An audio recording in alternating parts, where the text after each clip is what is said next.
Cool. Well, tell us maybe a little more about Murder by Pride and where that came from. And well, it's a record that's been in the works for a long time, and it's finally finished and completed, and it's coming out July 21st. It's musically more so like our old, style and sound. A little bit more back to those roots, and people have been asking for more guitar solos, so we gave them more, things like that. And as far as the message, it's pretty much the same message we've always had. Yep. Just God's love and grace and healing, and if we let Him, He'll change our lives, kind of message, and that's all it is. But done in a little different way, lyrically, a little deeper for Stryper. Stryper's always been kind of. The lyrics have always been pretty straightforward, and not real deep, and kind of lay it out in a very simple fashion, and they're all kind of consistently the same, pretty much, and whatnot. Like them or hate them, Sure. But these words are a little more. And Reborn too. They're a little deeper, a little more interesting. The next step from and unique. Yeah. Well, it's interesting to hear you say that Stryper lyrics generally weren't very deep, but I know people personally and myself that those lyrics were as deep as they needed to be to get our attention. Well, they were just real simple and straightforward, and that works too. It did. It worked on a lot of lives and touched a lot of people. But this is a kind of a new day, so. Get to a point as writers where you kind of want to try new things, and not keep repeating and writing the same song over and over again. Sure. So you branch out, hopefully.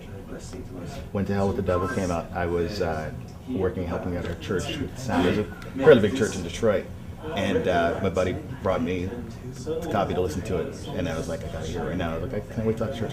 Running the sounds. Which album is it? It was To Hell with the Devil. Okay.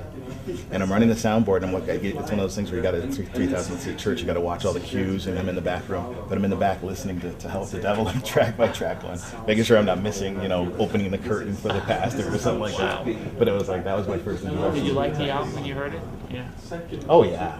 It was because I think we started to see some of the advanced press beforehand, and then the title leaked out, and we were like, that's because we've had these conversations all the time. I think that as Christians we should be more controversial, just in a different way. And when that title came out, it was like, that's the sentiment. That's the thing. So To Hell with the Devil. Yeah, it took a little while for my parents to latch onto the concept when I'm wearing a To Hell with the Devil t-shirt or whatever. But actually, one of my best friends in my life, I met in university because he was walking across campus with a To Hell with the Devil t-shirt, and I was like, I got to meet that guy. It was the full album cover, the painted one. And put these on, man, these glasses. Sure. Yeah. My eyes are killing me. I'm not sure why. I think it's the air. There we go. Now, you've seen. I mean, you had some amazing dates as far as the music industry. Like I always joke about at the end of the Blues Brothers when the guy comes out with the suitcase and he says, "Here, we want to sign you. Here's all the money." A lot of bands have that perception. And you guys had great years where you were selling, what, was it 10 million records by the...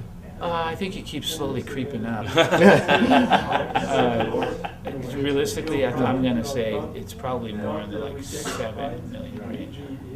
Which is somewhere in there, but it is really funny that it went from 4 to 5 to 6 to 7 to 8 to 9. It's the reprints and the... But it is. I've done the math, and I think it could be in the 7 range. Okay. Now, and you've seen now the industry change drastically. Even since those days to now. What changes? How has Stryper as a band been able to adapt to those? Well, the big changes are for us personally as we broke up. For such a long period of time, and so many things changed from 1991 to 2003. Right. That's a long time. So not only did music change, but we changed, in our lives and as people, and I think in many ways for the good. We've learned a lot over the years and matured, and that's part of the reason why it works now. We're able to do this.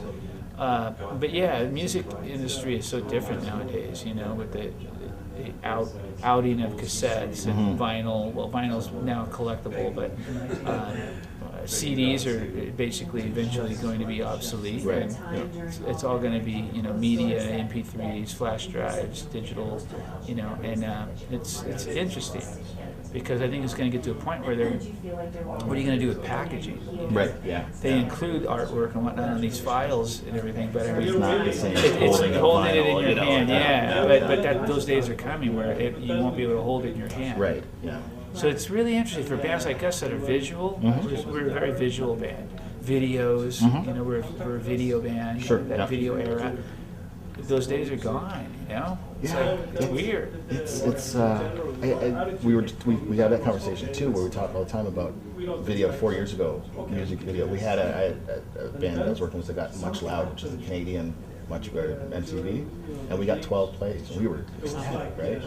We shoot videos now, and people can react directly on Facebook.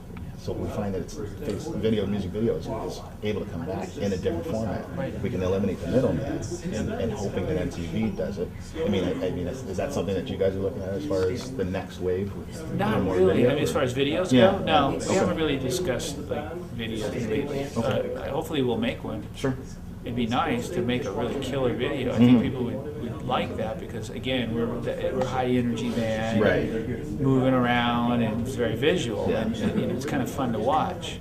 I'm even thinking more of the interactive, keeping up with, because you've got so many fans that want to know how you guys are doing and what's going on. Yeah, we just haven't really crossed that. Sure. I'm sure that at some point the door will open to all of that. For us, it's just right now we're just so kind of getting used to getting back out there and doing our thing. Sure. But definitely that would be an awesome avenue to cross into and just kind of find out what our options are in all the media and digital, whatever. I mean, there's YouTube. You got YouTube out there. Yeah. All the different video ways to get your videos out.